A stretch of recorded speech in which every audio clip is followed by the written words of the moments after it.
Hi అండి, రైతు సోదరులకు నమస్కారం. మీరు చూస్తున్నారు మీ రైతు యూట్యూబ్ ఛానల్. నేను బిచ్రాయ్. మీరు కనుక చూసుకున్నట్లయితే ప్రజెంట్ మనం మిరప పంటలో వచ్చేసి రాజంటా స్ప్రే చేసి దగ్గర ఒక 1 వీక్ 10 days అవుతా ఉంది. సో ఇది వచ్చేసి మనం మిరపలో వచ్చేటువంటి తామర పురుగులు, అలాగే ఎర్రనల్లి, పై ముడత కింది ముడత ఈ రెండు క్లీన్ అవ్వాలి. అలాగే ఎర్రనల్లి తామర పురుగులు గ్రోతింగ్, అలాగే ఎక్సలెంట్ పూత రావాలని చెప్పేసి మనము స్ప్రే చేసుకోవడం జరిగింది. ఇది మనం స్ప్రే చేసి 6 రోజుల ముందు ఎప్పుడైతే స్ప్రే చేసామో ఆ టైంలో వచ్చేసి మనకు కొనలు మాడుతా ఉండే అప్పుడు పరిస్థితుల్లో. సో కొనలు మాడిన తర్వాత ప్రజెంట్ ఈ మిరప పంట ఎలా రికవరీ అయింది ఏంటి అనేది మనం క్లియర్ గా మాట్లాడుకున్నట్లయితే, ఇది స్ప్రే చేసి 6 రోజులు అవుతా ఉందండి. మీరు గమనించవచ్చు ఒకసారి. అప్పుడు ఏదైతే కొనలు మాడుతా ఉందో ఆ కొనల్ని మాడడం తగ్గేసి ఇప్పుడు మీరు చూసుకున్నట్లయితే చాలా వరకు మిరప పంట పై ముడత కింది ముడత క్లీన్ అయిపోయి చాలా చక్కటి గ్రోతింగ్ వస్తా ఉంది. ఒకసారి గ్రోత్ గమనించండి. సో ఇది వచ్చేసి మనం స్ప్రే చేసి ఒక వారం 8 రోజులు అవుతా ఉంది. చూడండి ఒకసారి ఎంత నేచురల్ గా నీట్ గా వస్తా ఉందో. అలాగే మనకి నల్లి నల్ల తామర కూడా దాదాపు కంట్రోల్ అయినటువంటి సిచ్యువేషన్ మనకు కనిపిస్తా ఉంది. ఒక్కటి తిరుగుతా ఉంది అందులో, అంతే. అది ఉన్నా కూడా పెద్ద ఫరక్ ఏం పడదు.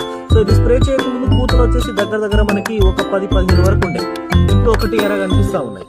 ఇది మనం ట్రాజెంటా కరెక్ట్ గా స్ప్రే చేసుకున్నాము. ఇది వచ్చేసి చాలా ఏరియాస్ లో రైతులు స్ప్రే చేస్తా ఉన్నారు. మీరు గమనించినట్లయితే ఒక్కొక్క రైతు వచ్చేసి 1-2 సార్లు స్ప్రే చేసిన పరిస్థితులు చాలా చక్కటి రిజల్ట్స్ అయితే ఉన్నాయి. ఒకసారి మీరు చూడండి, కాప్ సెట్ అయిపోయిన తర్వాత కూడా మనకి ఇక్కడ మీరు గమనించినట్లయితే పైన గ్రోతింగ్ చాలా ఎక్సలెంట్ గా కనిపిస్తా ఉంది, అలాగే పూత వస్తా ఉంది. సో ఈ కాప్ సెట్టింగ్ కి యాక్చువల్ గా గ్రోతింగ్ ఆగిపోవాలి, బట్ ఈ ట్రాజెంటా స్ప్రే చేసిన తర్వాత మనకి గ్రోతింగ్ వస్తా ఉంది. దాంతో పాటు చూడండి ఒకసారి ఇమీడియట్ గా పూత వస్తా ఉంది. కింద కాపే ఉంది, మళ్ళీ గ్రోతింగ్ చూడొచ్చు ఒకసారి. ట్రాజెంటా వచ్చేసి మేజర్ గా మనకి ఎర్రనల్లి తామర పురుగుల మీద సమర్థవంతంగా పనిచేస్తా ఉంది. దాంతో పాటు మనకి పై మూత కింది మూత పోతా ఉంది. అలాగే చాలా చక్కటి గ్రోతింగ్ వస్తా ఉంది. ఆ గ్రోతింగ్ మీద ఇమ్మీడియట్ గా పూత వస్తా ఉంది. ఆ పూత కాస్త కాపుగా మారిపోతా ఉంది. ఒకసారి. సో ఇప్పటికి దాదాపు 1000 మంది రైతులు స్ప్రే చేస్తా ఉన్నారు. చాలా చక్కటి రిజల్ట్స్ అయితే ఉన్నాయండి, గమనించండి ఒకసారి.